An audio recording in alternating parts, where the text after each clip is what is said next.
নমস্কাৰ বন্ধু-বান্ধৱীসকল, মই হৰ্ষিতা ভৰদ্বাজ আৰু আপোনালোকক পুনৰবাৰ বাবে স্বাগতম জনাইছোঁ আমাৰ ইউটিউব চেনেল অসমীয়া পাঠশালালৈ।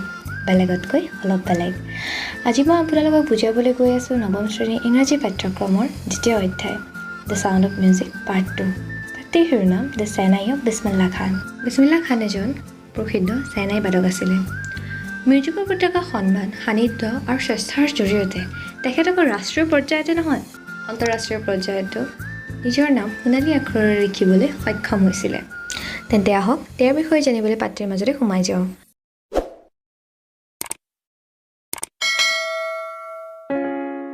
পাঠটি আৰম্ভণি হয় চাইনাৰ ইতিহাসৰ জৰিয়তে, য'ত সেই সময়ৰ সম্ৰাট আছিল ঔৰংগজেব।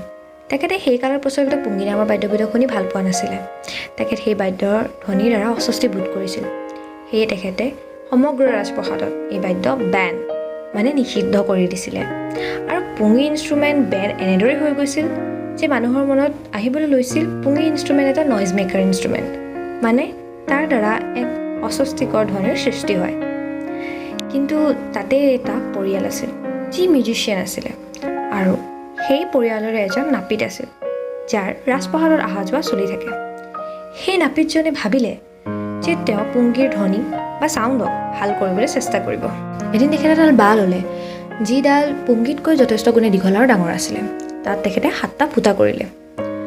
যেতিয়াই তেখেতে সেই বাঁহডালৰ মাজেৰে ফু বা উইণ্ড ব্ল' কৰিছিল, সেই ক্ষণতে 7টা ফুটাৰে এবাৰ এটা বন্ধ এটা খুলি দিছিল।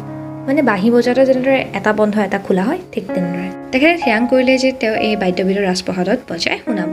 আৰু যেতিয়া তেখেতে এই বাদ্যবিধক বজাই শুনালে, তাত উপস্থিত থকা সকলোৱে ভাল পালে।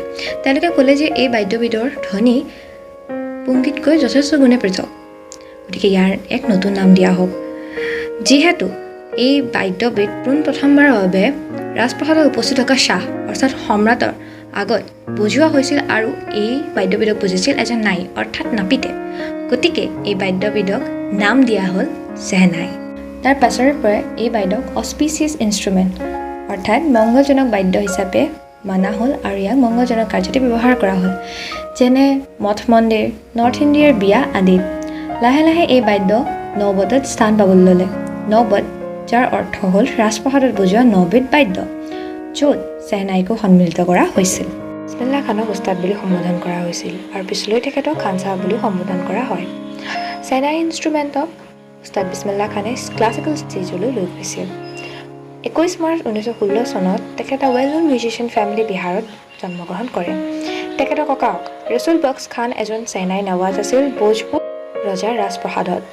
আকৌ তেখেত অৰ্থাৎ ৰছুল বক্স খানৰ দেউতাক পেগাম বক্স আৰু বিছমিল্লা খানৰ ফেমিলি মেম্বাৰসকল ভাল মিউজিচিয়ান আছিল আৰু চেহনাই প্লেয়াৰ আছিল। বিছমিল্লা খান যেতিয়া 3 বছৰ হৈছিলে, তেতিয়া তেওঁৰ মাকে তেওঁৰ মামাকৰ ঘৰলৈ লৈ গৈছিল। বিছমিল্লা খানে তেওঁৰ মামাক আলী বক্সে যেতিয়া চেহনাই বজায়, তেওঁ বহুত বেছি এক্সাইটেড হৈ যায়। তেওঁ চেহনাই মিউজিক শুনি বহুত বেছি ভাল পাইছিল আৰু তাৰ প্ৰতি বহুত বেছি পৰিমাণে আকৰ্ষিত হৈছিলে। ঘণ্টা ধৰি ঘণ্টা তেখেতৰ মামাকে চেহনাই বজোৱা বহুত মনোযোগেৰে তেওঁ শুনি থাকিছিলে। বিষ্ণু মন্দিৰত তেওঁৰ মামাকে যেতিয়াই চেহনাই বজায়, বহু পৰ তেওঁ মনোযোগেৰে চায় আৰু শুনি থাকে। পিছলৈ তেওঁ যেতিয়া 5 বছৰ হ'লগৈ, তেওঁ বিহাৰীজী মন্দিৰত গাবলৈ আৰম্ভ কৰিলে, আৰু তেওঁ বহুত ধুনীয়া গাইছিল। বেচিকলি তেখেত সেই মন্দিৰত ভোজপুৰী ছাটিয়া গাইছিলে, আৰু গান গোৱাৰ অন্তত তাৰ স্থানীয় মহাৰাজসকলে 1.25 কেজিৰ মানে 1.5 কেজি ওজনৰ এটা লাডু দিছিল, যিটো বহুত ডিলিচিয়াছ আছিলে, অৰ্থাৎ সুস্বাদু আছিলে। লাহে লাহে তেওঁ মিউজিক মামাকৰ পৰাই শিকিবলৈ ল'লে, আৰু তেওঁ কেতিয়াবা গংগা নদীৰ তীৰৱৰ্তী অঞ্চল, কেতিয়াবা মন্দিৰত বহি সঘনাই অভ্যাস কৰিবলৈ ল'লে।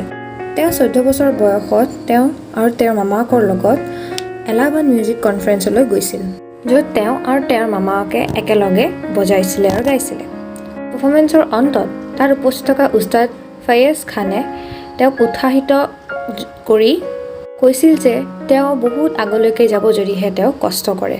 34 চনত বিছমিল্লা খানে লক্ষ্ণৌ অল ইণ্ডিয়ান ৰেডিঅ'ত পাৰফৰ্ম কৰিবলৈ সুযোগ পাইছিল, যিটো তেওঁৰ বাবে বহুত বেছি মহত্বপূৰ্ণ আছিলে। লাহে লাহে তেওঁ ৰেডিঅ' বহুত বেছি পৰিমাণে প্ৰসিদ্ধ হ'ব ধৰিলে, আৰু মানুহে তেওঁ বজোৱা বহুত বেছি ভাল পাবলৈ ধৰিলে।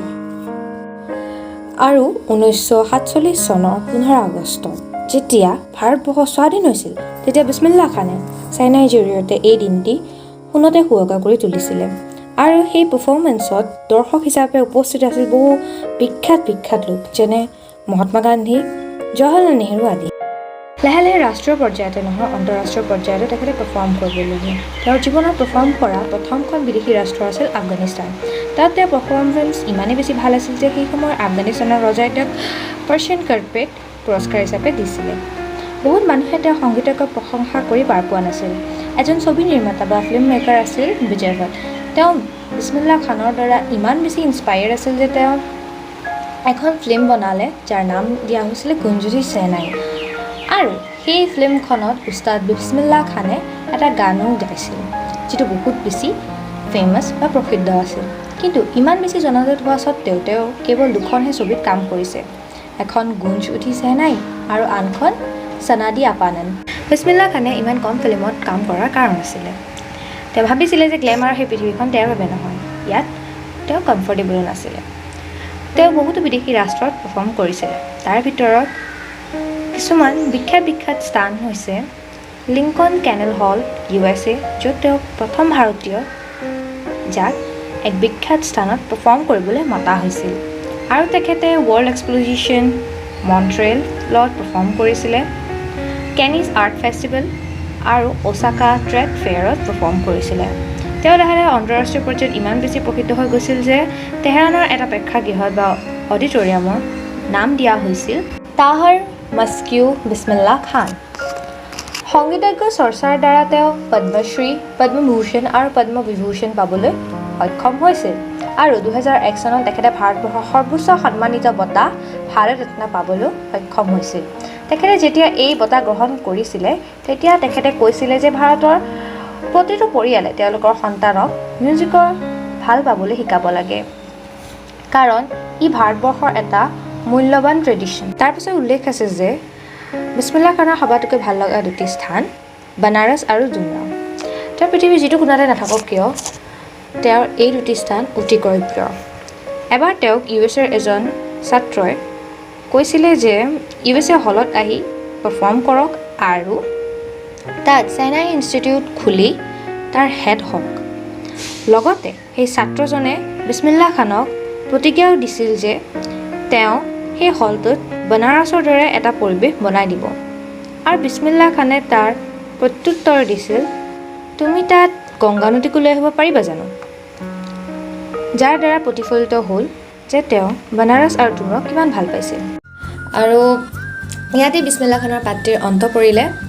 মই আশা ৰাখিছোঁ আপোনালোকে ভালদৰে বুজি পালে বুলি, আৰু ইনচিডেণ্টসমূহ পাৰিলে নোট ডাউন কৰি যাব, কাৰণ আপোনালোকৰ তেতিয়া পিছলৈ সুবিধা হ'ব পাৰে।